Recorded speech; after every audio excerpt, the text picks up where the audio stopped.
Bismillahirrahmanirrahim. Assalamualaikum warahmatullahi wabarakatuh.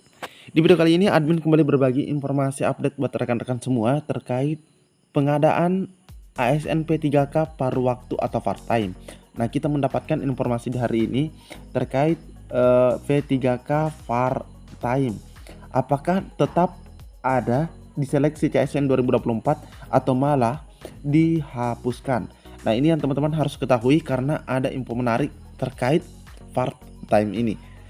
Oke, jika ada suara-suara berisik mohon diabaikan saja rekan-rekan ya. Alex Denny, ex P3K ternyata pencetus sistem paruh waktu atau P3K paruh waktu, yaitu Bapak Alex Denny dikatakan bahwa dia sebagai pencetus sistem P3K paruh waktu. Nah, di sini Kemenpan RB bicara. Nah, teman-teman ya. Pastinya teman-teman tahu siapa Pak Alex Denny jika teman-teman memang sering mengikuti informasi terkait pengadaan CASN di tahun-tahun sebelumnya. Nah, ini adalah Bapak Alex Denny, teman-teman ya. Di sini bahkan disampaikan bahwa Bapak Alex Denny yaitu adalah mantan Deputi Bidang SDM Aparatur Kemenpan RB. Nah, ini teman-teman ya. Dia itu adalah mantan karena sudah keluar dari Kemenpan RB. Mantan Deputi Sumber Daya Manusia Aparatur Kemenpan RB yaitu Bapak Alex Denny ternyata pencetus ide sistem paruh waktu. Jelas teman-teman ya. Sistem tersebut digadang-gadang Alex menyelesaikan masalah 1,7 juta honorer. Nah, itu ketika dia masih bekerja ya, atau masih bagian daripada Kementerian Pan RB. Beliau mengatakan bahwa dengan adanya P3K paruh waktu ini, maka 1,7 juta honorer terselesaikan. Oke, lanjut. Dia juga yang getol memasukkan P3K paruh waktu dan P3K penuh waktu di RPP Manajemen ASN. Jadi dia juga yang getol teman-teman ya, sebagai turunan daripada Undang-Undang Nomor 20 Tahun 2023 tentang aparatur sipil negara. Belakangan, wacana P3K paruh waktu dan penuh waktu mulai jarang terdengar setelah Alex tidak lagi menjadi bagian dari Kemenpan RB. Nah, benar juga teman-teman ya, karena yang selalu disampaikan saja tentang pengadaan ASN, pemberhentian dan disiplin dan lain-lain, termasuk kesejahteraan.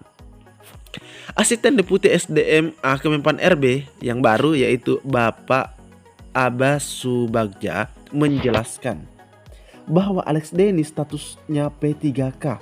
Jadi Pak Alex itu memang statusnya P3K juga teman-teman ya. Begitu kontrak selesai, Alex tidak lagi menjabat di Kemenpan RB karena sifatnya kontrak. Dia menceritakan Alex Denny tidak melalui proses open bidding untuk menduduki jabatan Deputi SDMA. Kalau tidak salah, Pak Alex mutasi dari Kementerian BUMN. Oh, ternyata beliau itu dari BUMN, jadi bukan melalui open bidding. Ini disampaikan oleh Pak Abah kepada media GPNN pada 27 Juli. Dia juga membenarkan Alex merupakan pencetus EDP3K paruh waktu, teman-teman. Ditanya apakah sistem paruh waktu akan tetap dipakai dalam penyelesaian masalah honorer. Nah, ini pertanyaan sejuta umat nih, sejuta honorer. Apakah sistem P3K paruh waktu tetap ada? Mengingat pencetusnya ini sudah hengkang. Nah, Pak Abah di sini mengatakan bahwa belum bisa memastikan. Nah, teman-teman ya. Menurut Abah, pemerintah akan melihat solusi mana yang terbaik. Iya, lihat kebijakannya nanti. Apakah perlu ada sistem P3K paruh waktu dan penuh waktu? Namun memang perlu sebagai bagian dari solusi. Nah, ini akan dilihat kembali teman-teman ya. Kalau misalnya tidak penting, bahkan tidak menyelesaikan permasalahan misalnya, ya kan? Karena banyak juga rekan-rekan honorer tidak setuju, bahkan teman-teman yang mungkin lagi menonton video ini tidak setuju dengan P3K paruh waktu karena hanya suatu nama saja, tapi dia tidak mendapatkan fasilitas seperti P3K yang penuh waktu ini. Sebagai informasi, Kejaksaan Negeri Kota Bandung telah menangkap. Nah, ternyata beliau itu ditangkap, teman-teman ya. Menangkap Alex Denny, mantan Deputi SDMA. Ingat teman-teman ya, mantan Deputi SDMA Kemenpan RB pada 19 Juli 2024 ya. Ini typo. Ternyata beliau ditangkap.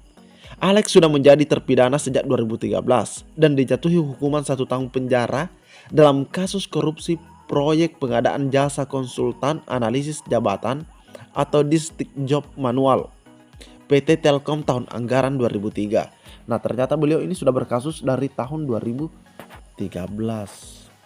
Namun ditangkapnya pada 19 Juli 2024. Anehnya, Alex Denny telah dinyatakan bersalah oleh Mahkamah Agung pada 2013, tetapi tidak segera dipenjara dan baru ditangkap Juli 2024. Nah, namun yang paling terpenting dalam artikel ini, teman-teman ya, terkait P3K paruh waktu yang dicetuskan oleh Alex Denny, apakah tetap akan ada nantinya atau malah dihapuskan. Nah, teman-teman yang setuju jika tidak perlu P3K paruh waktu, silahkan sampaikan di komentar ya teman-teman ya. Kalau memang tidak setuju P3K paruh waktu ini dan lebih memilih P3K penuh waktu. Tapi dari beberapa informasi terkait P3K paruh waktu dan penuh waktu yang pernah admin juga sampaikan, rata-rata mereka menginginkan adalah penuh waktu. Mengingat ada sesuatu yang berbeda teman-teman ya, termasuk dari penggajiannya. Oke teman-teman ya. Oke, kita lanjut. Nah, ini masih pada media yang sama, di mana kabar terbaru dari Mempan soal penyelesaian honorer. Semoga bukan angin surga. Nah, semoga bukan angin surga. Oke, kita coba lihat. Menteri Pendayagunaan Aparatur Negara dan Reformasi Birokrasi, Bapak Abdullah Azwar Anas, menyampaikan pernyataan terbaru terkait kebijakan pengadaan non-ASN. Diketahui, penataan tenaga ASN atau honorer merupakan amanat Undang-Undang Nomor 20 Tahun 2023 tentang ASN. Di pasal 66 undang-undang tersebut mengharuskan seluruh instansi pemerintah pusat maupun daerah melakukan penataan pegawai non-ASN dengan batas waktu Desember 2024. Oke. Di pasal 66 nomor 20 tahun 2023 tentang ASN menyatakan pegawai non-ASN atau nama lainnya wajib diselesaikan penataannya paling lambat Desember. Oke teman-teman ya.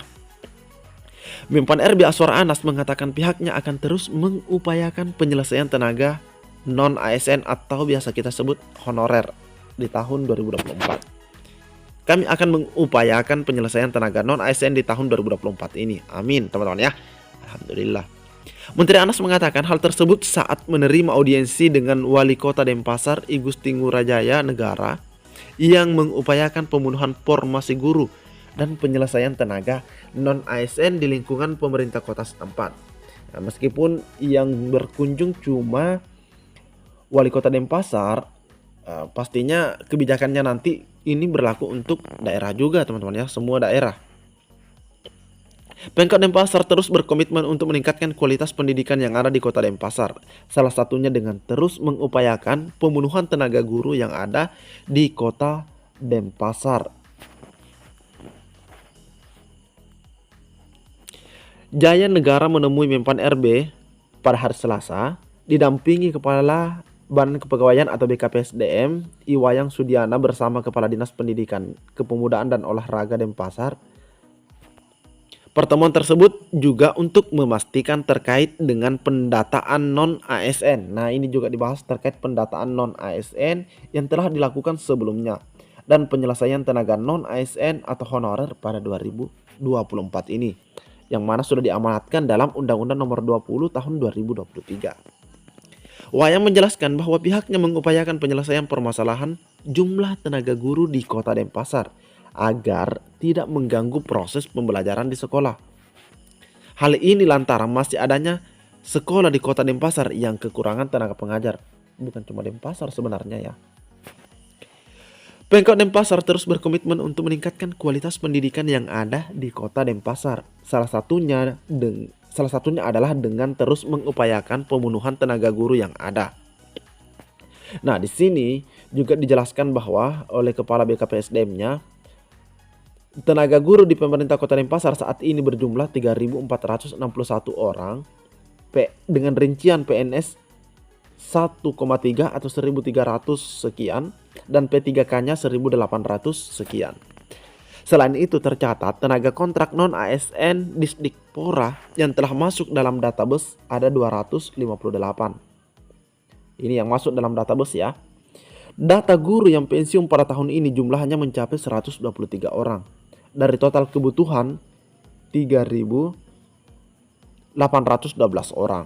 Jadi di sini disampaikan oleh Pak Menpan kepada Bapak Wali Kota daripada Denpasar, bahkan dengan BKPSDM-nya juga teman-teman ya, bahwa mengupayakan non-ASN diselesaikan di tahun 2024. Itu diupayakan teman-teman ya, karena memang sudah tertuang dalam Undang-Undang Nomor 20 Tahun 2023. Namun apakah paruh waktu menjadi solusi terbaik? Nah itu ya, kita butuh kejelasan teman-teman ya.